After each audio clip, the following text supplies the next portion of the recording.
Hi guys, welcome to the channel. In today's video, I'm going to show you how you can upload photos to Google Drive from iPhone.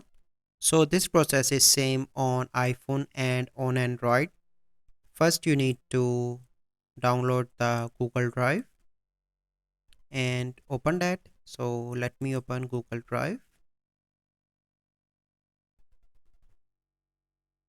So once you open, here you can see that I'm in my Google Drive. Then you simply need to click on plus new in the bottom, click on upload and select any picture that you want to upload.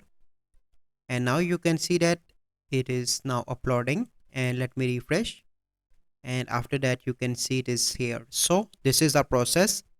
I hope you find this video helpful. If you find this video helpful, must like this video, subscribe to our YouTube channel for future videos. We'll see you in the next video. Thank you, have a good day.